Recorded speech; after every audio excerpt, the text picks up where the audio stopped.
నమస్తే, నా పేరు డాక్టర్ నీరజ. నేను ఈరోజు చెప్పాలనుకుంటుంది మన బాడీకి ఎంతో అవసరమైన విటమిన్ B12 యొక్క లోపం గురించి అన్నమాట. B12 డెఫిషియన్సీ వల్ల వచ్చే లక్షణాలు ఏంటి, ఎందువల్ల వస్తుంది, మనం ట్రీట్మెంట్ ఎట్లా చేయాలి అనేది ఈ వీడియోలో చెప్పాలనుకుంటున్నాను. మన బాడీలో ఉండే ప్రతి కణం డెవలప్ అవ్వటానికి, స్ప్లిట్ అవ్వటానికి, అంటే ఒక కణం రెండుగా మారటానికి, రిపేర్ జరగటానికి అన్నిటికీ B12 అనేది ఎంతో అవసరం. మన DNA రిపేర్కి అన్నిటికీ కూడా B12 అనేది చాలా ఇంపార్టెంట్ అన్నమాట. సో నరాలు అనేది B12 తగ్గినప్పుడు ఎన్నో రకాలుగా ఇబ్బంది పడతాయి. మనం కామన్గా చూసేది ఏంటి అంటే అలసట, ఐదర్ రక్తం తగ్గడం వలనో నరాల వీక్నెస్ వలనో, కానీ అలసట అనేది చాలా కామన్గా చూస్తాం B12 తగ్గిన వాళ్ళు. ఇది కాకుండా ఇప్పుడు మన చేతల్లో కాళ్ళల్లో ఉండే నరాలు వీక్ అయిపోవడం వల్ల తిమ్మిర్లు, సూదులు గుచ్చుతున్నట్టు అనిపించడం, జుమ్ అనిపించడం ఇట్లా అనేది ఉండొచ్చు కొంతమందిలో, అరచేతుల్లో అరకాళ్ళలో అన్నట్టు.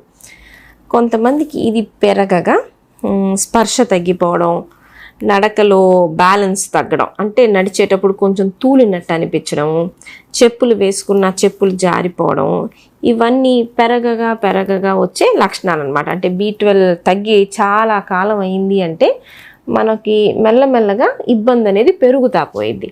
ఈ B12 అనేది మనకి మెదడు మీద ఒకవేళ ఎఫెక్ట్ పడితే అప్పుడు జ్ఞాపక శక్తిలో కూడా తేడాలు రావచ్చు. ఇంతకు ముందు కన్నా జ్ఞాపక శక్తి తగ్గిపోవడం, చిన్నవి మర్చిపోవడం ఇట్లాంటివి జరగవచ్చు.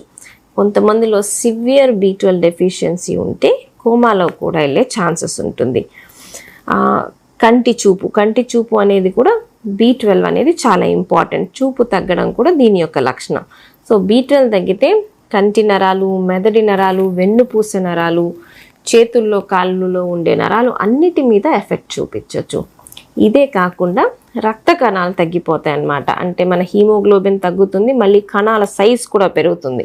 మెగలోబ్లాస్టిక్ అనీమియా అంటాం అన్నమాట. సో బోన్ మ్యారోలో బ్లడ్ ప్రొడక్షన్ అనేది ఫాల్టీగా తయారవుతుంది.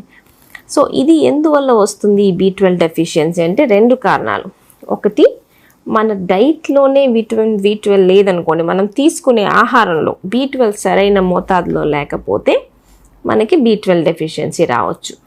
రెండో ఇంపార్టెంట్ కారణం ఏంటంటే మనం తీసుకునే ఫుడ్లో B12 ఉన్నా, మనం తీసుకునే మెడిసిన్స్లో B12 ఉన్నా కానీ మన బాడీకి ఆ B12ని అబ్జార్బ్ చేసుకోగలగాలి. అంటే స్టమక్లో, ఇంటెస్టైన్లో దాన్ని సరిగ్గా అబ్జార్బ్ చేసుకోలేకపోయినా సరే B12 డెఫిషియన్సీ అనేది వచ్చింది. ఇప్పుడు డైట్కి వస్తే మామూలుగా milk, eggs, non vegetarian diet, liver, kidneys వీటిల్లో B12 ఎక్కువగా ఉంటుంది. వెజిటేబుల్స్లో, సీరియల్స్లో మనకి B12 అనేది రాదు. మనకి ఒకవేళ అబ్జార్ప్షన్ ఎవరికి తక్కువ అంటే గ్యాస్ట్రైటిస్ ఎక్కువ ఉండేవాళ్ళు, గ్యాస్ ట్రబుల్ టాబ్లెట్స్ తీసుకునే వాళ్ళలో, ఇంటెస్టైనల్ డిసీజెస్, కొంతమంది క్రాన్స్ ఇట్లాంటివి ఉన్న వాళ్ళలో ఇంటెస్టైన్లో వీటిలో ఇబ్బంది వల్ల వాటి వల్ల మనకి వంట పట్టడం తక్కువ. కొంతమందిలో పర్నీషియస్ అనీమియా అనే రోగం ఉంటుంది.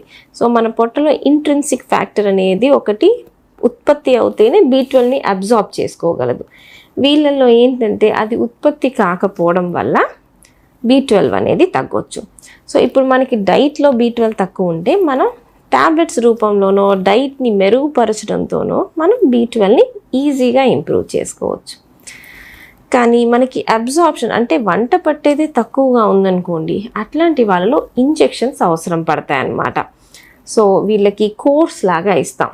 రోజుకు ఒక ఇంజెక్షన్ కొన్ని రోజులు, తర్వాత వారానికి ఒక ఇంజెక్షన్, తర్వాత నెలకు ఒక ఇంజెక్షన్. కొంతమందికి అయితే లైఫ్ లాంగ్ నెలకి ఒక ఇంజెక్షన్ తీసుకోమని చెప్తాం. B12 అనేది మనకి చాలా చాలా ఇంపార్టెంట్. కాబట్టి ఈ లక్షణాలు ఉన్నప్పుడు మనం దీన్ని నిర్లక్ష్యం చేయకూడదు. ట్రీట్మెంట్ ఎంతకాలం అవసరమో ఖచ్చితంగా కోర్స్ మొత్తం మనం మెడికేషన్స్ వాడుకొని జాగ్రత్తగా ఉండాలి. Thank you.